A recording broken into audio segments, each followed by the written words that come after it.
Hello, good morning. आप सभी का स्वागत है। हमारा चैप्टर चल रहा है एल्डिहाइड, कीटोन और कार्बोक्सिलिक अम्ल, और हम पढ़ रहे हैं कार्बोक्सिलिक अम्लों की रासायनिक अभिक्रियाएं।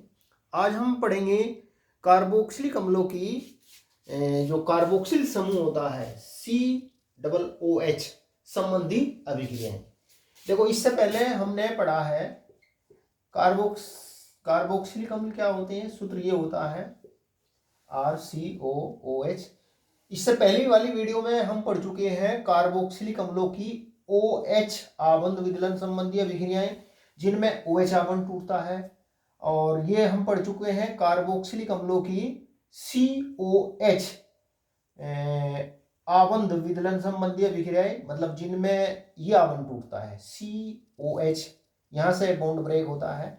आज हम पढ़ेंगे कार्बोक्सिलिक अम्लों की ये जो COOH आबंध होता है, COOH आबंध संबंधी अभिक्रियाएं आज की वीडियो में हम पढ़ेंगे। पहली अभिक्रिया अपचयन। देखो, जो कार्बोक्सिलिक अम्ल होते हैं, कार्बोक्सिलिक अम्ल लिथियम एल्यूमिनियम हाइड्राइड और डाइबोरेन के द्वारा प्राथमिक एल्कोहलों में अपचयित होते हैं। लिथियम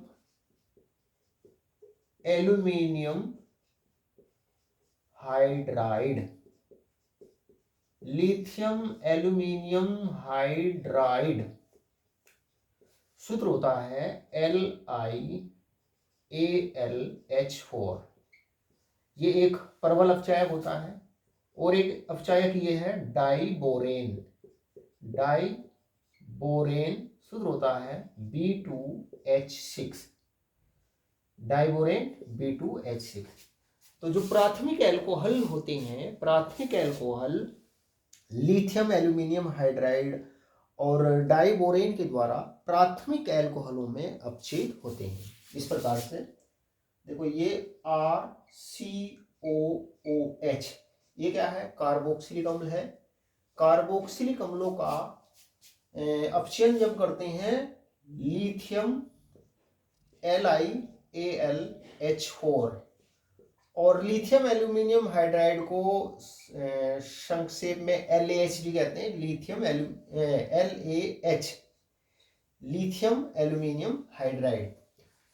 तो जब इसका अपचयन करते हैं तो अपचयन करने पर कार्बोक्सिलिक अम्ल का अपचयन लिथियम एल्यूमिनियम हाइड्राइड के द्वारा और या करते हैं B2H6 डाइबोरेन के द्वारा। जब अपचयन करते हैं, पहले अभिक्रिया कराते हैं लिथियम एल्यूमिनियम हाइड्राइड के साथ में और फिर उसमें तनु अम्लीय विलयन मिलाते हैं H3O पॉजिटिव। कार्बोक्सिलिक अम्ल की अभिक्रिया लिथियम एल्यूमिनियम हाइड्राइड और या डाइबोरेन के साथ में करा करके फिर उसको तनु अम्लीय विलयन के साथ में उसकी अभिक्रिया कराते हैं, तो ये जो कार्बोक्सिल समूह होता है ना, ये प्राथमिक एल्कोहल में अपचयित हो जाता है RCH2OH, है ना। इसमें से O जो है ना, एक O H2O के रूप में बाहर निकल जाती है। तो ये जो कार्बोक्सिल समूह होता है, इसका आंशिक रूप से अपचयन होता है ना, COOH समूह CH2OH समूह में अपचयित हो जाता है। देखो, किसी पदार्थ के द्वारा हाइड्रोजन ग्रहण करना, है ना, या ऑक्सीजन का त्याग करना अपचयन कहलाता है। तो जो प्राथमिक एल्कोहल होते हैं वो लिथियम एल्यूमिनियम हाइड्राइड अथवा डाइबोरेन के द्वारा अपचयन करने पर कार्बोक्सिलिक अम्ल प्राथमिक एल्कोहलों में अपचयित हो जाते हैं। और ये जो डाइबोरेन होता है, डाइबोरेन लिथियम एल्यूमिनियम हाइड्राइड से अच्छा अपचायक माना जाता है। कार्बोक्सिलिक अम्लों को प्राथमिक एल्कोहलों में अपचयित करने में लिथियम एल्यूमिनियम हाइड्राइड से डाइबोरेन बेटर अपचायक होता है। ये बेटर अपचायक इसलिए होता है क्योंकि जो लिथियम एल्यूमिनियम हाइड्राइड होता है ना, ये तो प्रबल अपचायक होता है।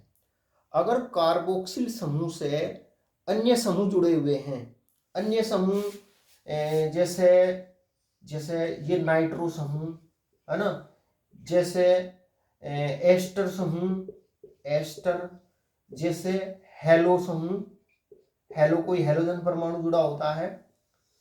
तो अगर कार्बोक्सिलिक अम्लों में ये समूह उपस्थित है और अपचयन हम कर रहे हैं लिथियम एल्यूमिनियम हाइड्राइड के द्वारा, तो लिथियम एल्यूमिनियम हाइड्राइड इन समूहों को भी अपचयित कर देता है। जबकि जो डाइबोरेन होता है ना, डाइबोरेन अगर कार्बोक्सिलिक अम्ल में ये समूह जुड़े हुए हैं, COOH ग्रुप होता है कार्बोक्सिलिक अम्ल में, अगर कार्बोक्सिलिक अम्ल में ये समूह भी उपस्थित है तो डाइबोरेन के द्वारा ये समूह जो है ना, ये सरलता से अपचयित नहीं होते। अर्थात ये समझ सकते हैं कि डाइबोरेन इन समूहों को अपचयित नहीं करता।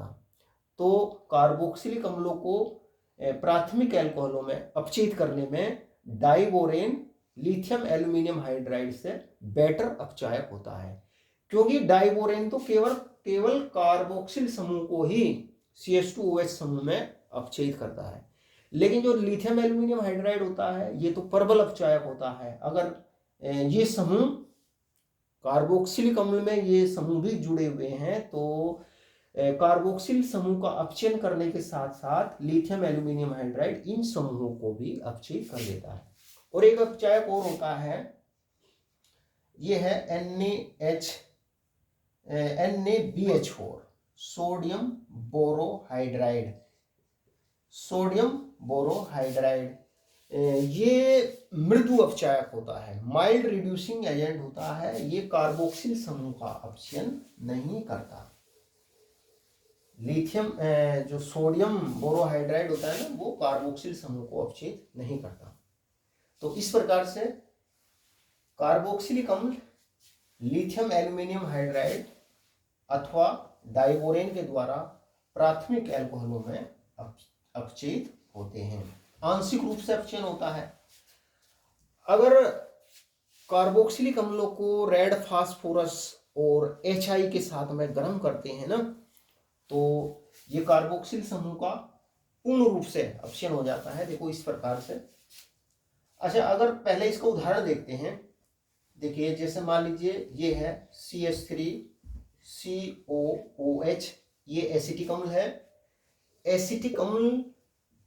एसिटिक अम्ल का जब अपचयन करते हैं, इसमें यहां पर H लगाइए, 4H। जब हम इसका अपचयन करते हैं लिथियम एल्यूमिनियम हाइड्राइड के द्वारा, LiAlH4 के द्वारा, और या अपचयन करते हैं B2H6 के द्वारा, डाइबोरेन के द्वारा, है ना, और फिर उसकी अभिक्रिया कराते हैं तनु अम्लीय विलयन से, तनु अम्ल मिलाते हैं उसमें, तो जो ये कार्बोक्सिल समूह होता है ना, कार्बोक्सिल समूह प्राथमिक अल्कोहल में अपचयित हो जाता है इस प्रकार से। तो ये बनता है CH3CH2, यहाँ पे एक O की जगह 2 H जुड़ेंगे, CH2OH, और ये बनेगा कुल मिलाकर के यहाँ से H2O। तो ये क्या बन गया? एथेनॉल बनता है। ये क्या बन गया? एथेनॉल, एथिल अल्कोहल बनता है। अगर हम मान लीजिए हम यहाँ पे ये लेते हैं बेंजोइक अम्ल, C6H5COOH, ये बेंजोइक अम्ल है।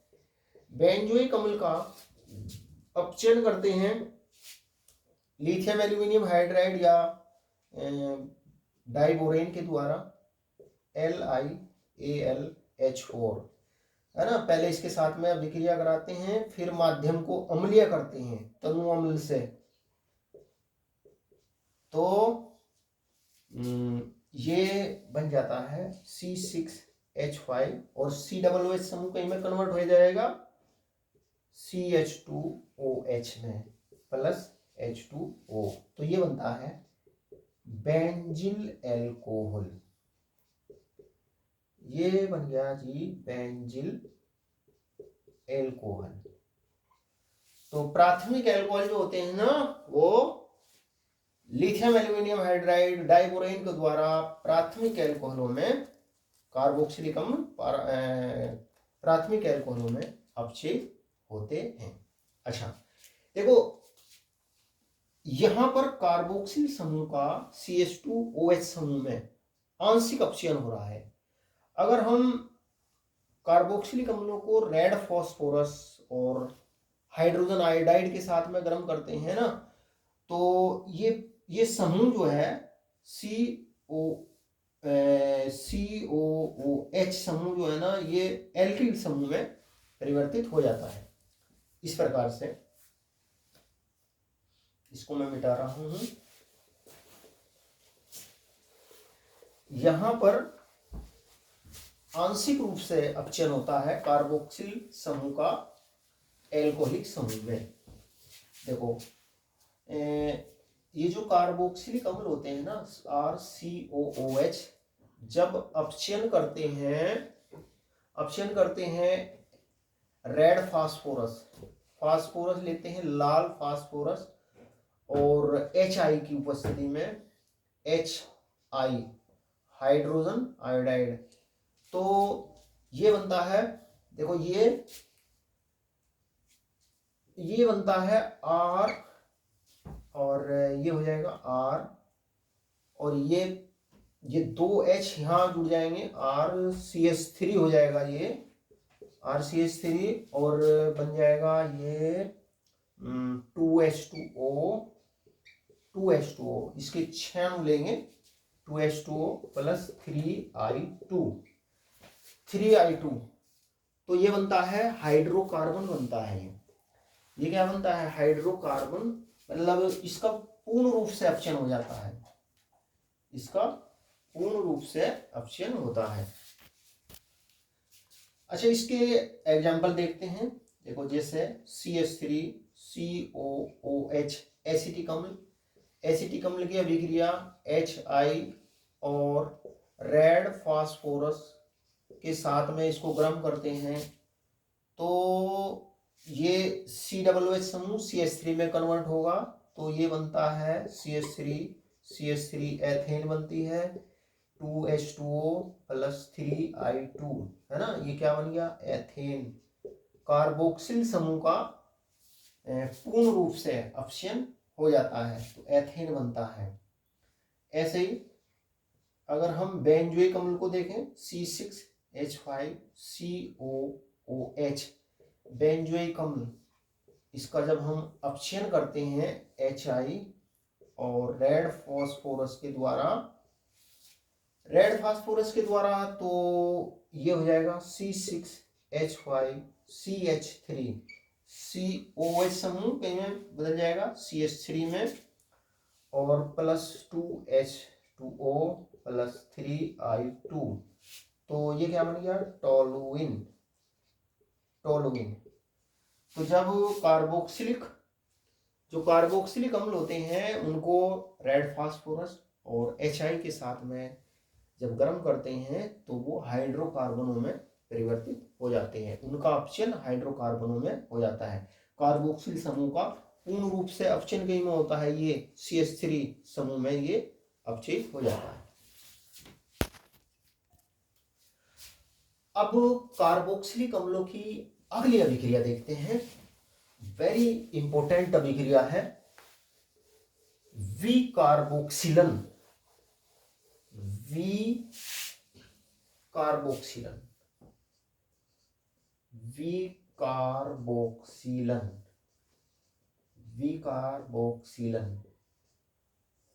और वेरी इंपॉर्टेंट रिएक्शन है, अंग्रेजी में बोलेंगे डीकार्बोक्सिलेशन।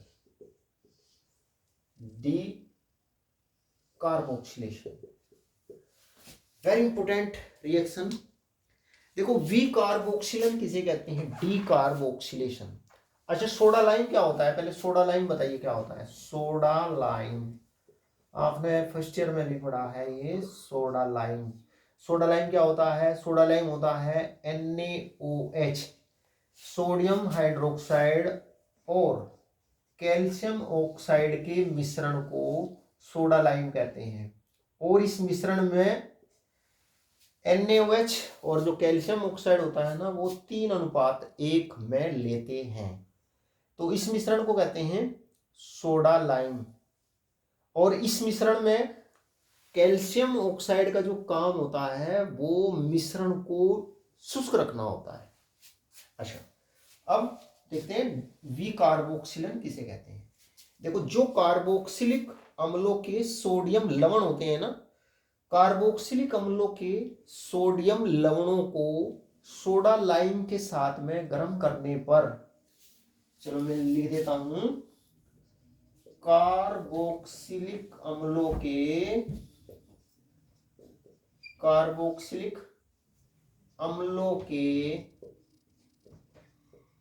सोडियम लवणों को, कार्बोक्सिलिक अम्लों के सोडियम लवणों को सोडा लाइम के साथ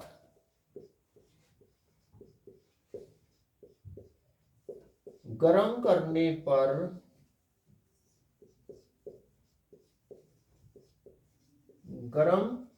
पर कार्बन डाइऑक्साइड CO2 निकलती है, कार्बन डाइऑक्साइड निकलती है तथा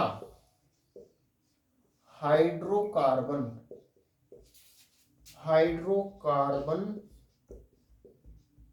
बनते हैं, हाइड्रोकार्बन बनते हैं। और यह अभिक्रिया ही कहलाती है विकार्बोक्सिलन। इसी अभिक्रिया को कहते हैं विकार्बोक्सिलन, RCOONA। ये कार्बोक्सिलिक अम्ल का सोडियम लवण है। देखो जब कार्बोक्सिलिक अम्ल के सोडियम लवण को सोडा लाइम NaOH और कैल्शियम ऑक्साइड के मिश्रण के साथ में इसको गर्म करते हैं, तो गर्म करने पर CO2 निकलती है Na2CO3 के रूप में। CO2 कैसे निकलेगी, Na2CO3 के रूप में, और ये बनता है हाइड्रोकार्बन RH हाइड्रोकार्बन बनता है ये Na2CO3, क्या बन गया ये हाइड्रोकार्बन। और इस अभिक्रिया को ही कहते हैं विकार्बोक्सिलन, डीकार्बोक्सिलेशन। इसको इसलिए कहते हैं क्योंकि इसमें से CO2 निकलती है। CO2 कहाँ चली जाती है, Na2CO3 में चली जाती है, अणु में से CO2 निकल जाती है, इसीलिए यह अभिक्रिया कराती है डीकार्बोक्सिलेशन। अच्छा एग्जाम्पल देखिए इसके, देखिए ये CH3COOH ये क्या है, एसिटिक अम्ल है। H की जगह Na लगा दीजिए, ये है सोडियम एसीटेट, है ना, सोडियम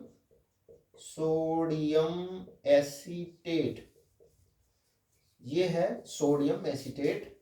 तो जब हम सोडियम एसीटेट को सोडा लाइम के साथ में गर्म करते हैं, तो गर्म करने पर ये हो जाएगा Na2CO3 और ये हो जाएगा CH4, मेथेन बनती है Na2CO3, क्या बन गई ये मेथेन बनती है। अच्छा अगर हम मान लीजिए हम लेते हैं C6H5COONA, ये है सोडियम बेंजोएट, इसका नाम है सोडियम बेंजोएट। जब सोडियम बेंजोएट को सोडा लाइम के साथ में गर्म करते हैं, तो गर्म करने पर ये हो जाएगा Na2CO3, H यहाँ जुड़ जाएगा, तो ये क्या बन जाएगी बेंजीन बनती है C6H6 प्लस Na2CO3। तो यह अभिक्रिया कहलाती है विकार्बोक्सिलन, कि कार्बोक्सिलिक अम्लों के सोडियम लवणों को जब सोडा लाइम के साथ में गर्म करते हैं तो कार्बन डाइऑक्साइड निकलती है तथा हाइड्रोकार्बन बनते हैं, और यह अभिक्रिया कहलाती है विकार्बोक्सिलन। तो इसको नोट करिए। यस, अब आगे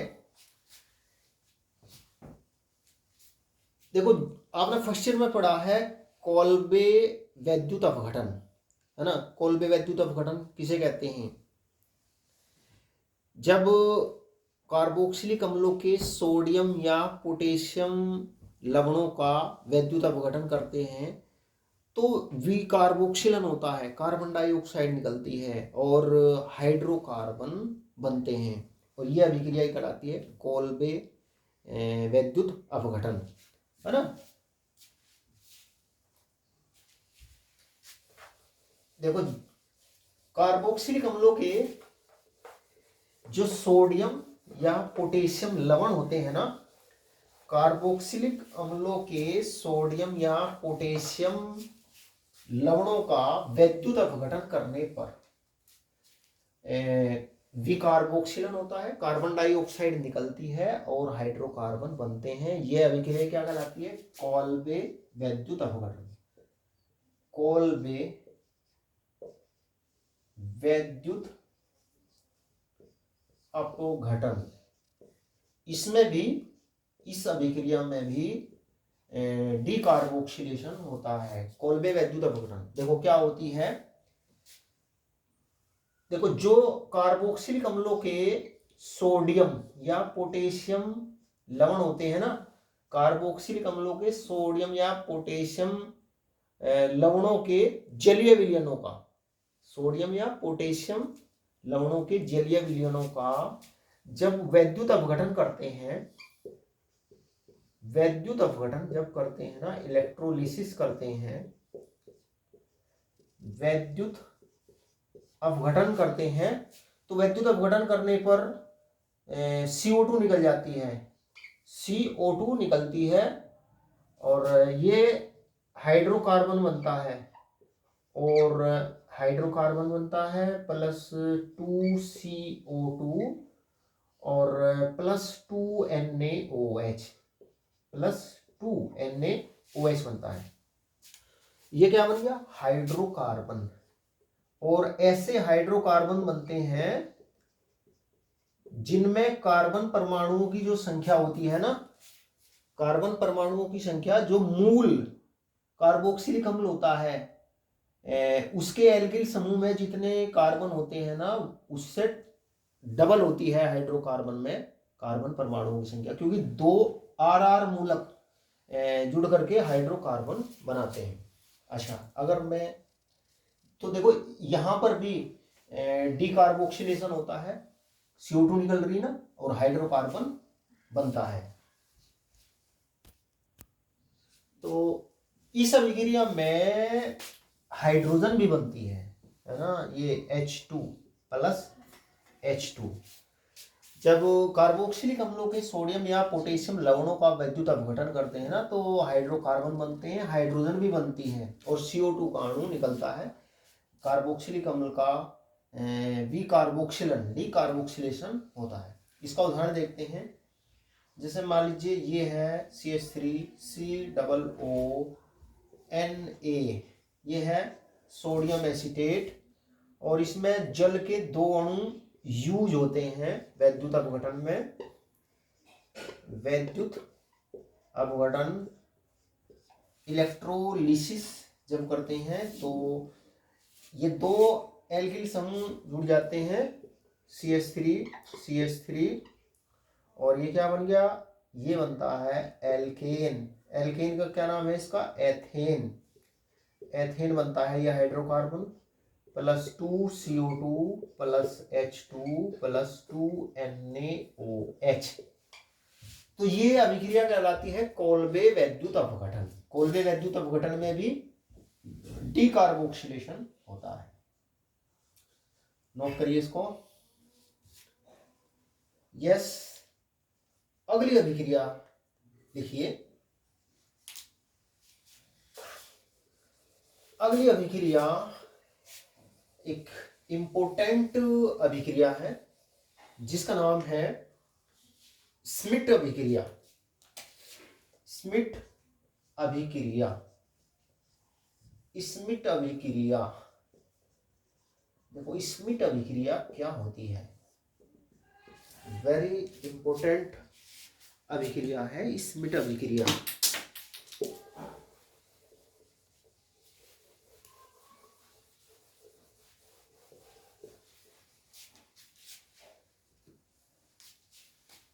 देखो स्मिट अभिक्रिया क्या है, RCOOH, ये कार्बोक्सिलिक अम्ल है। कार्बोक्सिलिक अम्ल को जब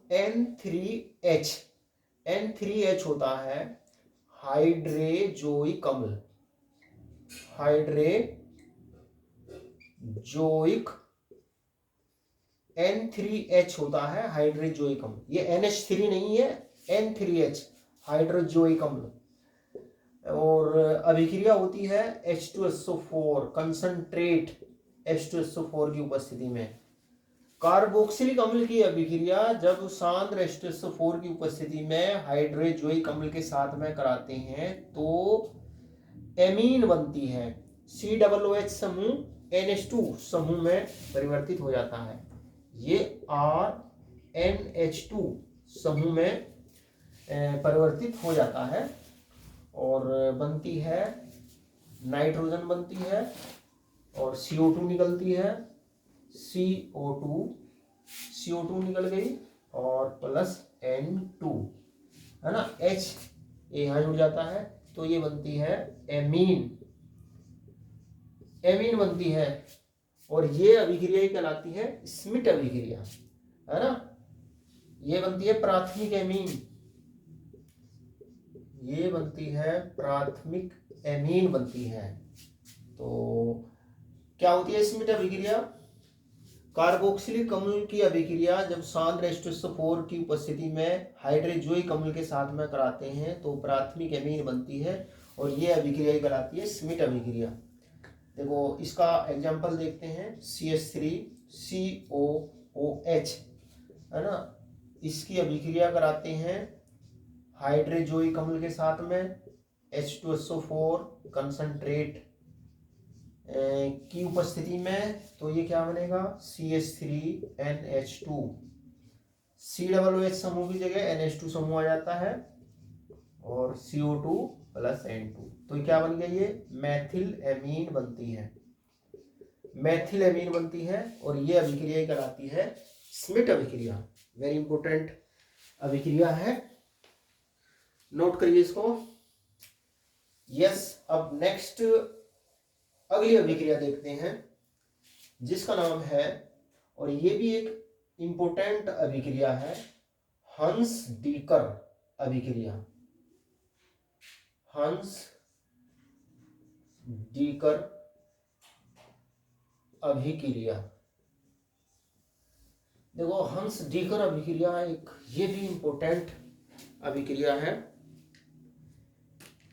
क्या है हंस डीकर अभिक्रिया, इसकी समीकरण नोट करिए।